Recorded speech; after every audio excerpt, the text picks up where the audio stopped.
The following day, the recruits arrived at the academy with their belongings. The complex was impressive, with tall walls and a layout designed for both training and living. The atmosphere was charged with a mix of excitement and nervousness as the recruits checked in and were directed to their dormitories. The dormitories were simple but functional, with shared rooms and common areas. Naru, Marie, and Sevis found themselves in the same building, which provided a comforting sense of familiarity in this new environment.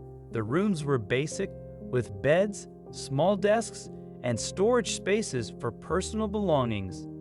As they settled in, they chatted excitedly about the upcoming training and what to expect. In the afternoon, the recruits gathered in a large hall for an official orientation. Commander Alaric, along with other senior instructors, addressed the recruits. "Welcome to the academy," Commander Alaric began, his voice echoing through the hall.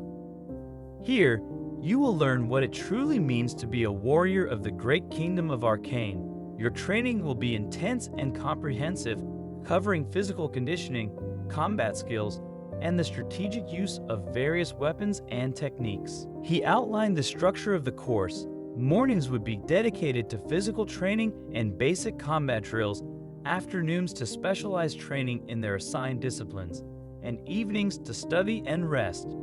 The course would also include lectures on tactics, leadership, and the history of the kingdom. Commander Alaric emphasized the importance of discipline, teamwork, and resilience. "You are not just training as individuals, you are training to be part of something greater. The bonds you form here will be crucial in the challenges ahead." The recruits were then introduced to their instructors for the different classes. Master Tevin, archery instructor, a seasoned archer known for his precision and patience. He would be guiding the archery class, focusing on technique, accuracy, and the mental discipline required of a marksman. Captain Halder, sword warriors instructor. Known for his strength and command, he would train the sword warriors in the art of melee combat, emphasizing both offense and defense. Master Kale, ninja instructor. A master of stealth and agility, he would lead the ninjas, teaching them the skills of espionage, sabotage, and silent combat. Mistress Celine, runic master's instructor. An enigmatic figure, she would instruct the newly formed runic master's class, focusing on the integration of runic inscriptions with combat tactics and use of defensive items. After the orientation, the recruits were given time to explore the academy grounds and familiarize themselves with the facilities.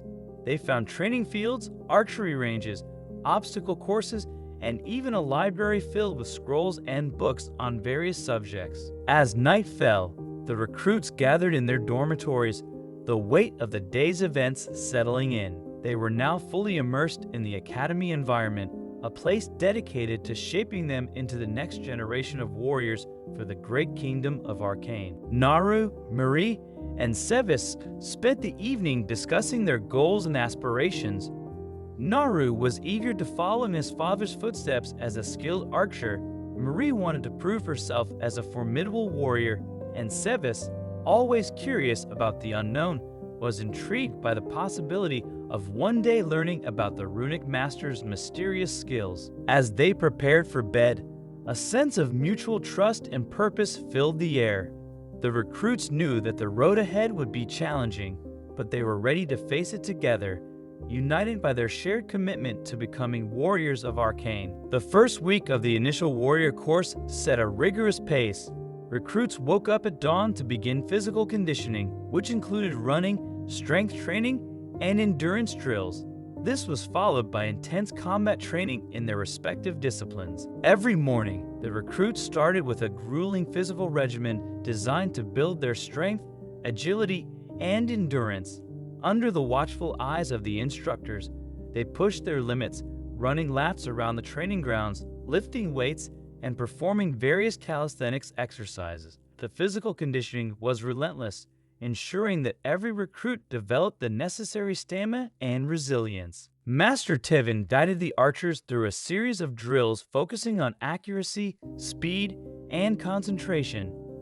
The recruits practiced shooting targets from various distances and angles, honing their skills with each passing day. Naru, Marie, and Sevis found themselves growing more proficient, their arrows hitting the mark with increasing consistency. Captain Halder trained the sword warriors in the art of melee combat. The recruits learned the fundamentals of swordplay, from basic strikes and parries to advanced techniques and combinations. They sparred with each other, learning to read their opponents and anticipate their moves. Master Cal's training emphasized stealth, agility, and precision. The ninjas practiced silent movement, climbing, and hand-to-hand combat. They also learned the use of various ninja tools, such as shuriken and smoke bombs. Mistress Celine introduced the runic masters to the basics of runic inscriptions. They learned how to inscribe runes on weapons and armor, enhancing their properties and creating protective wards. The recruits also practiced using special-grade defensive items, learning to harness their power effectively. Evenings were reserved for lectures and studies. The recruits attended classes on strategy, leadership, and the history of the kingdom. They studied ancient texts and scrolls, gaining knowledge that would aid them in their future endeavors. The instructors emphasized the importance of both physical prowess and intellectual growth, shaping well-rounded warriors. Throughout the course, the recruits forged strong bonds with each other. The shared experience of rigorous training created a sense of camaraderie and mutual respect. Naru, Marie, and Sevis, in particular, grew closer, supporting and encouraging each other through the challenges they faced. As the 3-month course drew to a close, the recruits underwent a final evaluation. This assessment tested their physical abilities, combat skills, and knowledge. The instructors observed each recruit closely, taking note of their progress and potential. The archers demonstrated their precision and speed in a series of challenging shooting exercises. Naru, Marie, and Sevish showcased their growth, hitting targets with remarkable accuracy and efficiency. The sword warriors engaged in mock battles, displaying their mastery of swordplay. They were evaluated on their technique, strategy, and ability to adapt in combat. The ninjas performed a series of stealth missions, using their agility and precision to complete objectives silently and efficiently. They also demonstrated their proficiency with ninja tools and hand-to-hand combat. The runic masters showcased their ability to inscribe runes and use defensive items. They demonstrated the enhanced properties of their weapons and armor, as well as their understanding of protective wards. Upon completion of the evaluations, a grand graduation ceremony was held at the academy. The recruits, now newly trained warriors, stood proudly as Commander Alaric addressed them. "Congratulations," he began, his voice filled with pride. "You have completed the initial warrior course and proven yourselves worthy. You have shown dedication, resilience, and a commitment to the great kingdom of Arcane. Remember, this is just the beginning. Your journey as warriors continues, and the challenges ahead will require your utmost effort and determination." Each recruit received a certificate of completion, symbolizing their achievement and readiness to serve the kingdom.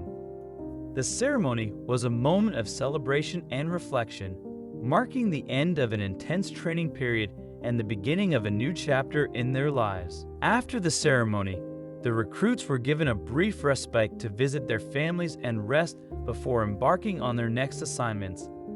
Those who excelled in their evaluations, including Naru, Marie, and Sebis, were offered advanced training opportunities and positions within the kingdom's defense forces. Naru, filled with pride and determination, looked forward to continuing his path as an archer. With his friends by his side, he felt ready to face any challenge and protect the great kingdom of Arcane. The journey ahead was uncertain, but with the skills and knowledge gained from the initial warrior course, Naru and his fellow recruits were prepared to serve and defend their homeland.